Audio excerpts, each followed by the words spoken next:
Welcome back to the channel, everyone. Today I got another episode of Psycho-Cinemtaic for you. I'm super excited to be back and doing another one of these, and I hope you guys enjoy the new background here in my new home office.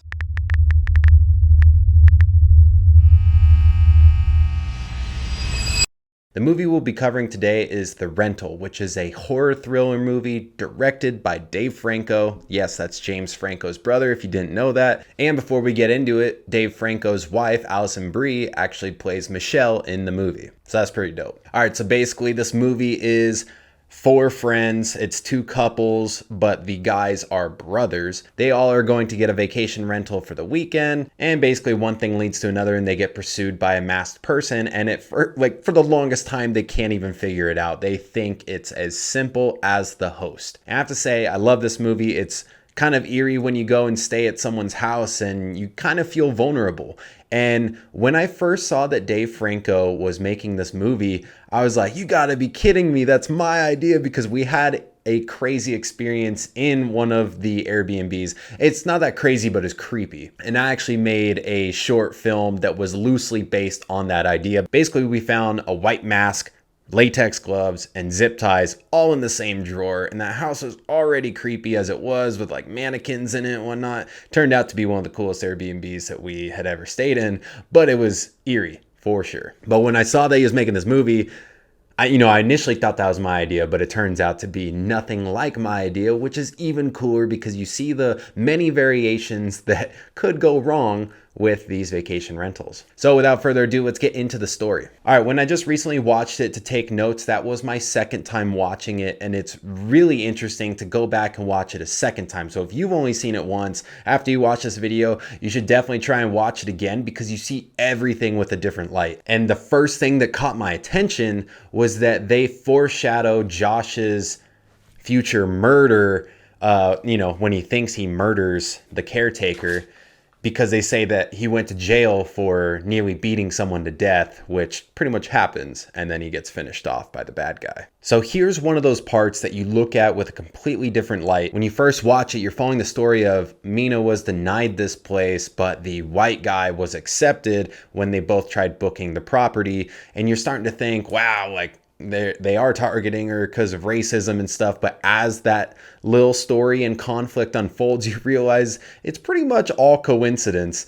And this guy is actually just a nice guy. And he's just got a lot of stuff to deal with between managing the bookings, managing the property, checking in, checking out, all that stuff. He probably doesn't pay much attention to who does what. And it's crazy because you believe that he's racist and the constant interactions, but as it's happening, you see that it's just coincidence. Now, when they're talking to that caretaker, Mina is actually the one that kind of sounds a little racist when she says to him, like, you own this house? And, then he's like, why you gotta say it like that? It sounds like she's saying it because he kind of looks like this old blue collar worker who couldn't afford something like that. And, he kind of like just lets it roll off his shoulders, but then he gives it right back to her. But I think he thinks it's all in a playful nature, but they're looking at it with these racist lenses on. So everything he says, whether or not he's joking or means anything by it, comes across as that much more harsh. Because he hears the family dynamic, and then he asks Mina, how'd you get mixed in with this family, in kind of a joking way.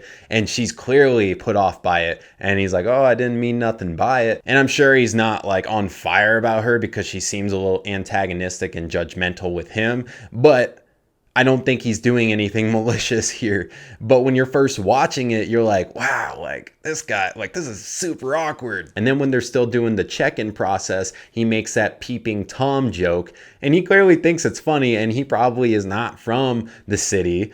And, he's just poking fun.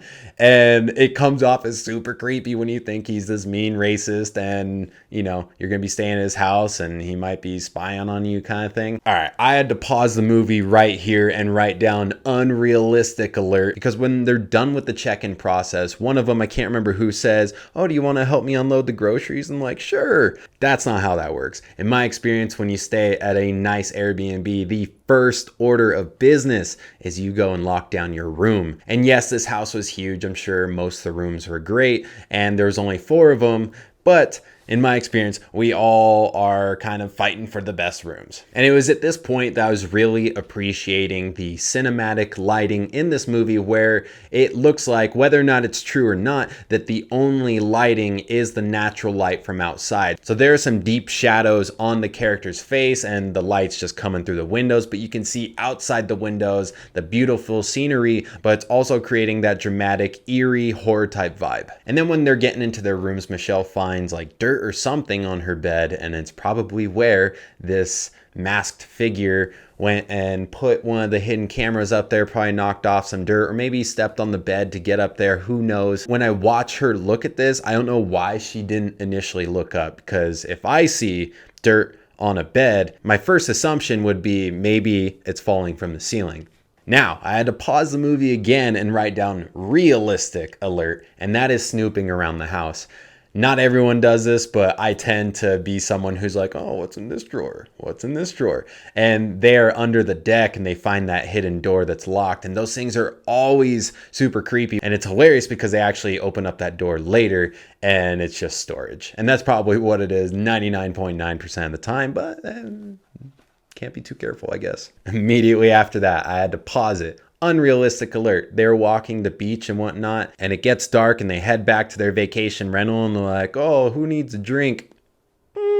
Maybe my friends and I are alcoholics, but we probably would have already been 4 drinks deep, probably would have had drinks on the beach and as soon as we got into the place, and then yes, we would be making more once we went there. Because you're on vacation, you're trying to celebrate, you're in a beautiful Oregon coast destination. I mean, why not walk the beach with some drinks? When I was watching it the second time, I forgot the fact that Charlie has this track record of kind of getting bored with the women that he's dating and ends up getting a new girlfriend and cheating on the current one.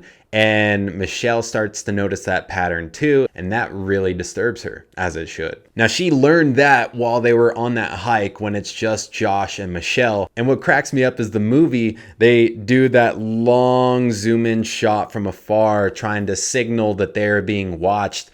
But I'm like, how dedicated is this masked creeper? Did he really go on this hike with them, go onto a spot where it's probably not a trail? So the ability to just cut through the brush and the trees like that and scale the side of a mountain just to watch 2 of the 4 people, it's things like that you don't think about at first, but then you're like, wait, all right, at this point, Mina and Charlie have already, done the dirty deed. And now they found the camera in the showers, and Josh and Michelle get back from the hike and, they were supposed to be watching the dog. And I'm just like, holy crap. Can Mina and Charlie be any less likable? I mean, they let this dog just wander off and they're so self-absorbed. It's just like, God, you guys are just... they feel unredeemable at this point. And then as I'm thinking that, Charlie has one redeeming quality, and that's when the caretaker comes over to look at the hot tub and they suspect him of filming them. And he actually says, okay, Michelle shouldn't be out there alone with him. It's like, oh, wow, you actually care about someone else than yourself. That's crazy. Now, it's just slightly past halfway through the movie and shit completely hits the fan. This group is the king and queens of making assumptions. First it was with the racism stuff, and then now with it being the caretaker who's filming them. And then Josh comes in and thinks that they're getting in a physical altercation and then beats the shit out of them. And it's just like, oh my God. I mean, this movie sums up why you should never just jump to conclusions. And then I also took a step back to think, could you imagine being Michelle at this point? You're the only one high and things like this are happening. They literally think that Josh murdered the caretaker. I've never done ecstasy or whatever they were on, Molly, but I would imagine that would be terrifying.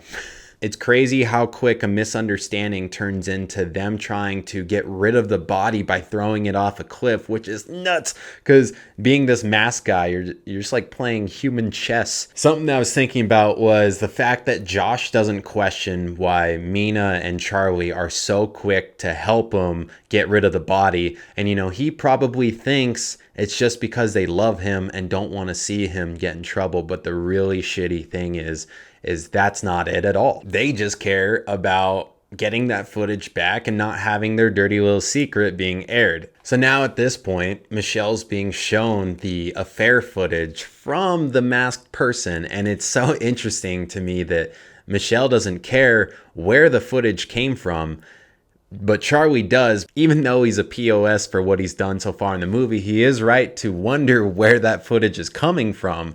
But he's not wondering for the right reasons. He's wondering probably just to hide his dirty little secret, but then also to get away with getting rid of this body. There's just so many little layers going on here, and I love how it's just stacking up, and there's just a giant misunderstanding going on, and they don't know that they are still super in danger. So Michelle hits that spike strip when she leaves, and she is the first one to die, which is all the fuel you need to be enraged, because she was the most innocent one out of that whole group besides the dog, and she gets freaking whacked first. It's so irritating. And then also Josh's breakdown is very sad and very tragic, because he thinks that he's so messed up that he did this, when really he was acting in good faith. He thought this person took his dog or killed his dog. He thought that there was a physical altercation going on, that he was just protecting his girlfriend, and he thought he was a murderer. He wasn't. And it's sad that he died believing that. And that hammer shot, though, like, first of all, yeah, getting hit in the face with a hammer, ouch. But that freaking, the side of the hammer going right into the side of his head, oof.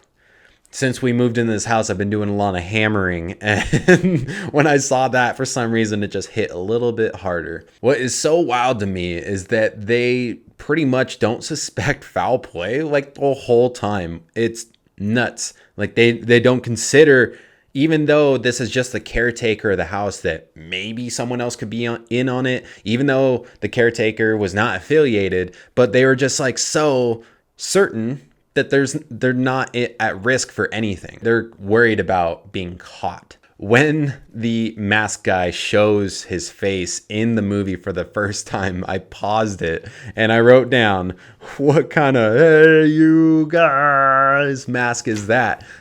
He seriously looks like Sloth, or I think that's his name, from the Goonies. Here is something.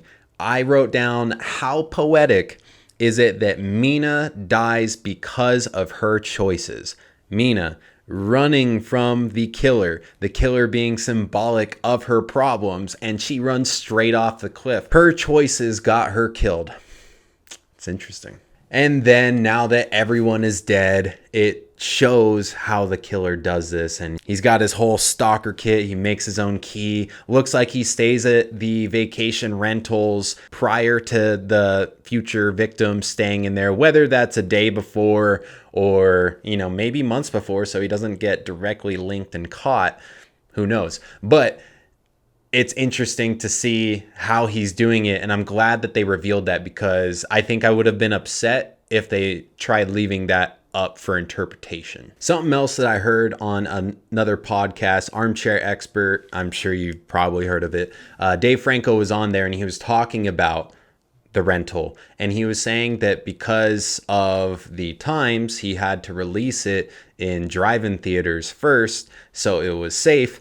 And he was saying that when they watched it on the big screen, it was way too dark. And so they had to quickly go back and have the editors brighten up the movie. And I couldn't imagine how stressful that is to try and, get it done and roll it out. But when I was watching it, I had that in mind. I was like, wow, yeah, this movie is pretty dark. Like, it works on a TV or on the big screen, but I guess, with a drive-in, when it's with a projector and you've got outdoor lighting kind of messing things up, or maybe cars' headlights, that would be a problem. So I originally watched this movie, I think a week before I went to shoot my short horror film that I had already written. And so I was really interested how Dave Franco was going to do the story. And I wanted a convincing story myself. And the main thing that I ran into where I was like, this seems to be the most important thing about these horror movies, is you have to give your characters a reason to stay at the place. I mean,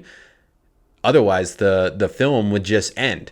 Oh, there's a bad guy here. Well, see ya, I'm getting in the car, driving away. And, you know, Michelle tried that and she got her tires popped. But like in other things, Josh, he doesn't want to leave. He's looking for his dog, you know, little things like that. And so when I saw the ways that he was having his characters stay, I was like, cool, I think I'm doing something right, because I had already written mine and I was giving them a reason to stay. So if you haven't seen my short film, I'll link it here. Spoilers coming if you haven't seen mine. The main character wakes up after being unconscious in a bathtub. Super creepy. He's got no reason to stay at the place except for the fact that he doesn't know where his pregnant wife is at. So he has to stay because, you know, are you just going to abandon your pregnant wife?